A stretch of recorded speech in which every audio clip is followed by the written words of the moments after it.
Hello everyone and welcome to The Sydneyist. I'm Elizabeth Farrelly, welcoming you here to our weekly conversation about the city we love.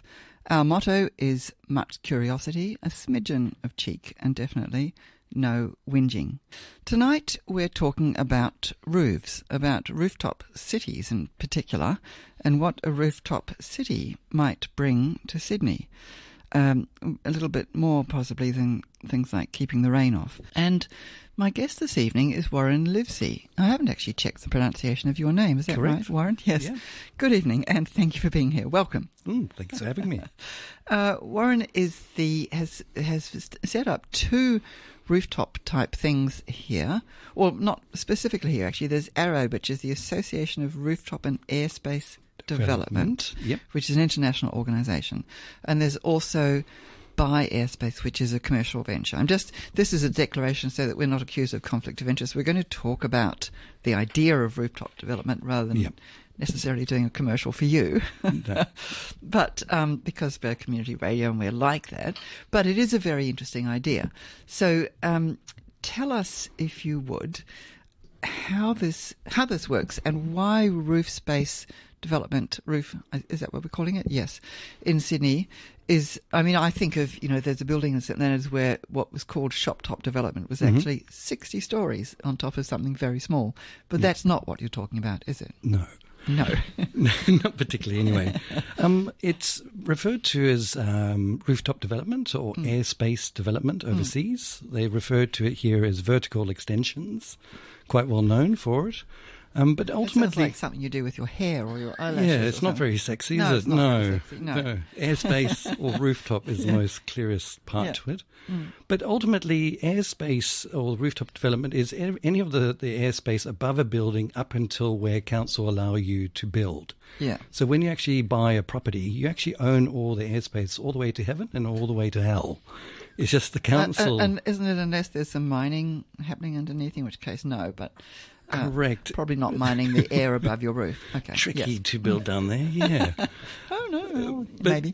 But fair anyway. enough. It's so it's the using gap it. between your existing roof and the height limit that's imposed by government. Correct. Yes.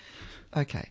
And so mostly, obviously the heights of existing Sydney vary a lot, but are we talking about building on top of 50-storey towers or on top of 2-storey houses or on top of 4-storey warehouses or all of the above? So airspace development is very popular overseas, especially in the UK through Europe and now in the US. It's not really started off here in Australia just yet, but ultimately it's building a new home on top of an existing home. Yes. So it could be anything from an existing dwelling, it could be a terrace house, it could be a strata building, it could be commercial or even a shopping centre. Yeah, so actually all of the above in a way. The idea intrigues me partly because, I think of my first time as a student in New York, and I remember looking out over a kind of roofscape somewhere up near 88th Street West, a very bad part of New York at the time. But I do remember thinking, this is really interesting, because I lived in the suburbs and everyone talks about privacy, but here are all these people doing things on their roofs, people playing the flute and doing yoga and arguing with each other. And the same in India and the same in lots of places, actually. Absolutely. You'd imagine it's actually the most beautiful part of a building. You've got all the sun, you've got the air, you've got the ambience. Everyone loves the rooftop. It's got this kind of magical feel to it. It has. But sadly here in Australia, we just don't use it. And what we're trying to do, of course, is we have a housing crisis and we're needing more homes, and particularly homes around our existing infrastructure, being transportation and the likes. And there isn't any more land. So we have two options. Number one, we knock something down and rebuild something bigger. Yeah. Or standard. Yep, which is standard, is what we do. Or you just build up on the existing building that's already there. And that's kind of what we're trying to focus on. It's the 99% of the buildings that are out there. We focus very heavily on, knocking down buildings around train stations and around public transports. But that's only a very small part of our building acquire. Where obviously with airspace, we can actually now build houses on the other 99% of buildings that are still there. So you kind of imagine every building in Sydney, every house, everything with Yes. with a new family or something living on top. Absolutely. Look, I mean, the joy of it is ultimately is that you are removing an existing rooftop, and it's ultimately generally quite old. That's kind of what promises it. And you're putting in, well, overseas they put a modular, a lightweight modular home. So they build it elsewhere. They bring it to the building, they crane it on top, so there's a very minimal amount of time that the actual residents are having to deal with this. But the beauty of it is that the new home actually creates and generates the actual funds to repair and rejuvenate the existing building. So where a lot of owners around here, especially as you can imagine in Sydney and the likes, where no one has any money to fix up their buildings, give them $1 million for their rooftop and they can obviously change all their windows, electrics, plumbing and the likes. Yeah. And have another person to help. That's interesting, isn't it? So, I mean, I'm thinking on the one hand of a suburban house in, I don't know, Burwood, say, where you probably would have a tile roof, which, as you say, might be old and might be leaking because, as the one that I lived under for a while did. And so, or you could be talking about a 12-storey apartment building in the Cross. Correct. And so there's a costing, I imagine, in terms of how much money you would, I guess somebody would pay to buy the airspace. That's the idea, isn't it? Somebody comes Correct. to buy the airspace and to develop. How do you cost that? It's really depending on what you can do with the space itself. So as I said to you before, council allows you to go up to so high. So airspace is not really about doing multiple levels. It's one or two. And that's really replacing an existing roof that's generally quite heavy. You've mentioned before about a tiled roof. And they could be anything up to 30-odd tons worth. Yeah. So you're taking off 30 tons and you're putting on 30 tons in regards to, say, two modular 2 or 3 bedroom homes. So you're not actually loading the building up. So you don't usually have to add structure. No. Is that right? Look, I mean, you can, of course, but really the sweet spot and the 90% of buildings out there, the easiest thing to do is just that 1 to 2 levels. Because of that, I suppose. Well, that's right. In London, in 2020, they actually approved that every residential building within London area can go up 1 to 2 levels. Oh, really? As of right, more or less. Absolutely. It's called a permitted development right. Yeah. Kind of like a CDC, like a complying development. Yeah. And it's you would consider it to be like doing or building a granny flat. Yes. But instead of doing it in the garden, You do it on your put it roof. on the roof. Yeah. It sounds really sensible. And I think, why aren't we doing this? It's, Tell me about it. it's curious, isn't it? So let's talk about, well, first of all, how many have you done in Sydney? Are there existing examples of this in Sydney? Absolutely. Yep. I've been involved in about 75 developments so far, and most of them have That's quite a few. a form of roof part to it. What's quite common here is attic conversions. So this is where they're using the existing form and popping out a dormer. And Yes, we all do that in terrace houses and things. Yeah. Exactly. So this is actually just making it an actual level. A really big dormer, yeah. Extremely big, yeah. So, but if you were doing it on a terrace house, there would be an access question, wouldn't there? How you would get there. Correct. Terraces are tricky. Of course, Yes. individual dwellings, you got a bit more access. Yes. The real kind of opportunity we have is more to do with strata, to be honest, and Yeah. the shop tops Yes. and the commercial buildings. Okay. Because strata generally has been spent so many years of neglect. You know, owners don't have the money to fix up these buildings. There's fire upgrades and the like. So Yeah. they already have these existing tiled pitched roofs that are needing to be replaced, generally because of fire Yeah. requirements, because they don't have any fire separation Yeah, in them. yeah. So while they're doing that, just put a new rooftop home on it. Yes. And either one of the owners can buy it, or of Yes. course you can have a third-party person. Yes. So the process is kind of, it's a bit like, I suppose, a developer doing a feasibility for a particular site and just working out how much they can make by selling it, so how much it's going to cost to buy, and that's how much they offer the, I suppose in this case, a strata body. Correct. So what the how it works best overseas is actually they go into a joint venture with a developer. So what they have tried to do... The strata body and the developer go into a Correct, JV. or Okay. any kind of airspace development. Yes. Leaving it to the people that kind of know. Yes. I guess a lot of people, you know. Can we trust these people? Well, you would. I mean, I have good trust point. issues. No, I think that's very certain. What's great in Sydney is they got iCert now, which is this a certification of builders that Yes. you know they have to. They I don't can't trust go them bankrupt. either. Yeah. No. Sorry. No, fair No enough. offense. Fair enough. And especially when they take your roof off and you're like, Yeah, well, where have they exactly. gone with it? But yeah, look, you need to obviously do your procurement and check that these people are doing it and they've done it before. So is there kind of a list of, I don't know, the good ones, the reliable ones, people who've done it before? Can you check out? Absolutely. Yes. Yeah. Look, I mean, with any kind of skilled, you know, they're as good as their last development. So you only have to go and knock on the door and ask the last client how they did. Yeah. And they can generally Where tell their you roof's leaking now. how it's kind of working. The nice thing with modular as well is that, you know, it can all be inspected off-site and all be approved off-site. Yeah. So it's no one's having to get up on the ladder to try and look at the box cutter. Yeah. That's all actually just done there. So that's actually interesting, isn't it? That's a current, I suppose, fashion amongst quite a few architects who believe that the future of building generally is going to be manufacture and not building, like not putting one thing on top of another, but actually in a factory, precision building, and then delivering it with a crane and dropping it on a side, but in this case on a roof. Exactly that. So it's like ordering a kit set cabin. Yep.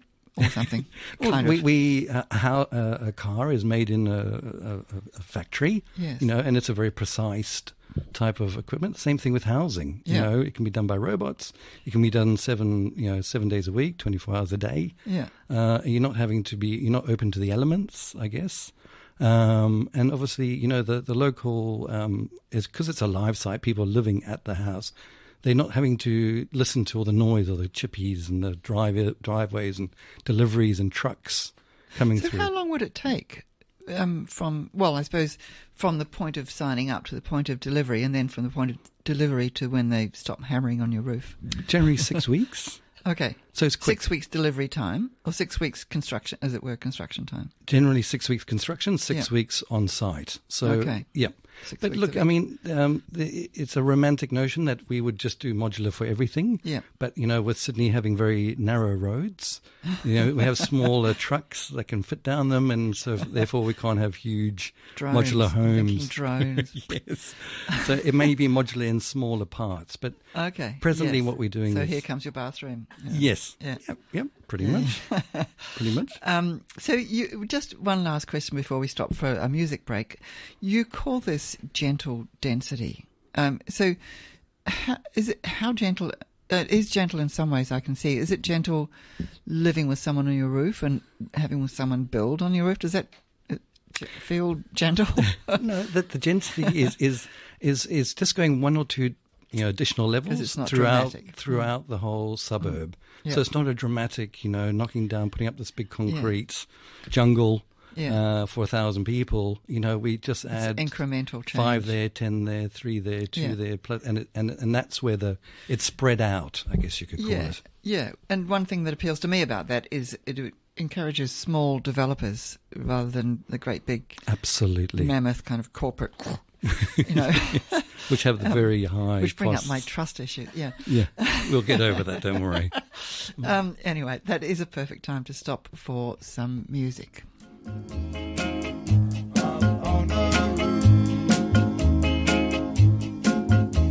When this old world starts getting me down and people are just too much for me to face, I climb way up to the top of the stairs and all my cares just drift right into space. On the roof it's peaceful as can be, and there the world below can bother me. Let me tell you now, when I come home feeling tired and weak, I go up where the air is fresh and sweet.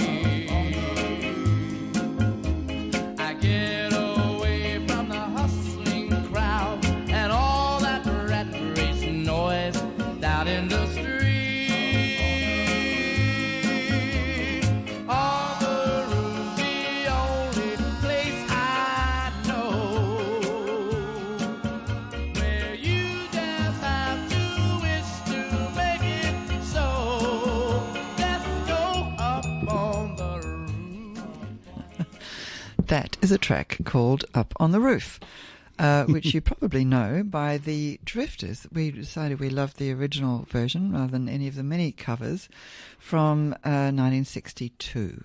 I'm Elizabeth Farrelly, here with you on The Sydneyist in the Ellen Slate studio at Eastside Radio on 89.7 FM or eastsidefm.org. I'm talking, though, at the moment with Warren Livesey, who's the founder of an international association called ARAD, the Association of Rooftop and Airspace Development. Correct. I need to practice this. Warren, look, I just want to, first of all, let's talk about some examples of how many and what they're like of these things that have been built in other places. I don't know, is it Berlin, New York, London? Yeah, so look, pretty much across the northern part of the world, where there's density issues. Yes. Of course, they're needing to be more pragmatic with the space that they have. In Australia, we've got a lot of land, but we've maybe stretched out. We've stretched out possibly a little bit too far. But to give you an example, since 2020, London has actually approved 180,000 new airspace homes. Wow. Between London, New York and Paris, they've in approved... 3 years, 180,000. That's pretty good. Yep. In London, Paris, New York, 500,000 new homes. And this is really because a lot of people don't want to move, but we need more density. So what do we do? Yes. They're saying, well, I don't want my place to be knocked down. I don't want to lose my friends, the pharmacy, my doctor, my favorite walk. But I'm happy for something to happen to my building, but I don't want to leave. Yes. So the point is, let's create density, keep our buildings, but go up. And are they mostly apartment buildings? No, throughout. So look, apartments is quite a big focus because of the cities. It's really, airspace is very much as an urban infill solution. And the joy of that is it actually is the most sustainable housing solution in the world. And it aligns with the circular economy because we're saving the building from being knocked down. Yeah.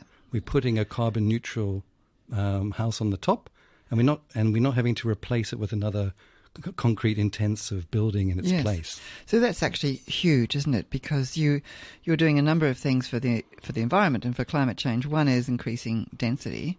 One is not knocking down the building, as you say, and instead essentially recycling the building or upcycling the building. Correct. And also, as you say, committing to carbon neutral house dwelling. Correct. Is that right, on top?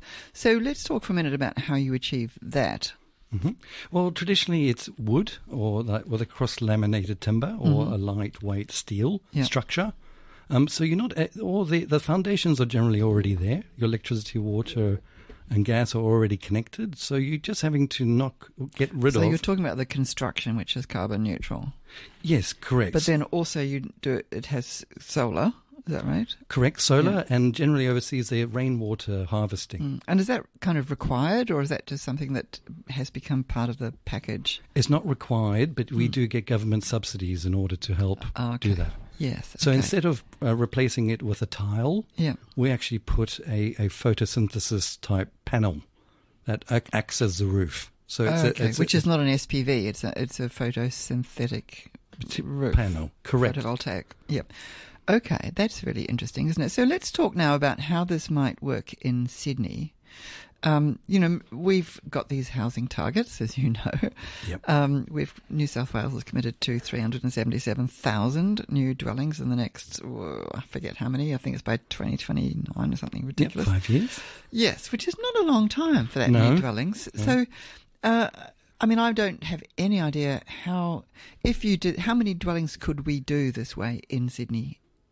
About 120,000. 120,000. So it's not quite half, but a third, I suppose. It's about, in total, it's 42% of our housing target can be achieved by airspace development. Okay. So we could actually, is that what would be a good idea? We could say, Chris Mintz could say tomorrow, anyone can do this, 1 or 2 stories on top of anything, go for it. Approved. Absolutely. Yes. What they did overseas is they provide a 15% bonus, so a height and floor space ratio bonus for anyone that does an airspace development, so that if they are going to be spending the proceeds of the rooftop on rejuvenating the building, they will be able to go that little bit higher and that little bit bigger. So they've decided this is a very good idea and should be incentivised. It is the fastest growing urban infill development through Paris, New York, London, and across Europe. And are these dwellings actually affordable? Or, is there any control over that, or do we just sort of hope that increasing the supply increases affordability, or how does that work? The joy is you're actually building these new homes above affordable homes already. As in, imagine all of our social and affordable housing blocks that we have around, we build above them. Oh, okay. So not on private apartments, or yes, on private apartments, but on everything. It's everything. Yes, but if you're wanting to focus on affordability, and to create more affordable and social housing, we just extend what we've already got. Yes. Okay, that sounds interesting. So let's hypothesize about, say there is this, my favourite 12-storey or 10-storey apartment building in King's Cross. Yep. And it's a bit run down, and they do need to do work on their fire escapes, say. How would it, just walk us through the process? Did they come and talk to you? Would you go and talk to them? How does it, where does it begin? So traditionally the strata body would be the ones that would ultimately do the project. Yeah. They've obviously equated overseas that doesn't work. Most strata owners or building owners, they don't have the money or the experience or the time. Yeah. So they ultimately doing a joint venture with an airspace development company. Yes. Who comes in and they tender out the airspace to about 3 or 4 different companies. And that's when you can interview these particular developers and ensure that you're picking the right one. And it's once you've actually done that, you negotiate a call option contract, which allows the developer to actually go to council on their behalf with the design. Yeah. And ultimately, to get it approved, they then do the planning and build it. And at the end of it, they generally share the profits half-half. So the owners get half and the developer gets half. So they wouldn't promise you a lump sum up front. They would basically profit share. That does happen. However, you want to get the owners' buy-in. Yeah. The owners think that they're going to make millions and they don't want to sell off, know, and how do you value the airspace? Yes, difficult. How much is it going to cost at the end of the day? But the developer takes the risk, I guess, of developing the application, taking it to council and doing all that feasibility stuff. So they need to know what they're talking about. Yes. You're not quite making me trust them, but I would still get a lawyer on board. Okay, we're going to run out of time. So just quickly, let's talk about, I think you've talked about 2 things that intrigue me. One is access. So if you've got a lift that goes to the top floor, how do you get up to the new story? And also car parking. What's the issue there? Or what's the answer there, I suppose? Yeah, so some of the older buildings have 2 sets of stairs, 5 stairs. Ultimately, they're only needing the one. And they need an egress out of that for 1 hour. So what they're doing overseas is they're replacing the external stairs with a lift. And what that lift actually provides is access to each individual floor. So not only to the rooftop, but people... So they get new, better access. So now people on the first floor, second floor now can stay in their apartments for longer. Yes. Not having to be shipped off to old age homes. Yes. Because they can wheel themselves in and out of these lifts. That sounds pretty good. Yeah. Okay, and the car parking question. Just quickly. Yes. Yeah. So what they generally do is they ask the body corporates or they like to sign into a car share program. So what that just means is that they retain what they do have, but their second car is a car share. Oh, okay. And typically the new solar recharges the battery recharges the electric car outside, and everybody so that whole solar that. Refit thing comes with it, and including EV charging. And that's part of the whole package to council, that's what we're going to be doing. We're running out of time, as ever. I'm so sorry, which is a great conversation. But we're about to have to call that a wrap because Sophie's glaring at me. Sophie. In the nicest possible way. That is a wrap. I've been talking with Warren Livesey about building a new layer of city on top of Sydney, which would be really fun and interesting. I'm Elizabeth Farrelly. Thank you for joining us on The Sydneyist. Thank you also to Sophie Kennedy-White, our wonderful producer. If you do have great ideas or questions for us, please drop us a line to thesideyest@eastsidefm.org. Meanwhile, we're handing over to Yone on the Vinyl Frontier. Thanks for joining. Thank you.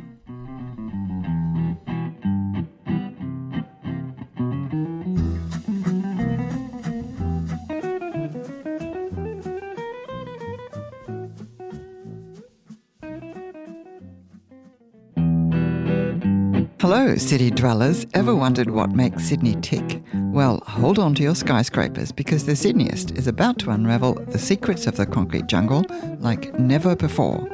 Together, we'll explore this vibrant metropolis from its foundations to its penthouses. We're not just talking about bricks and mortar, we're talking the soul of Sydney. I'm Elizabeth Farrelly. Join me Thursdays at 6 p.m. for The Sydneyist.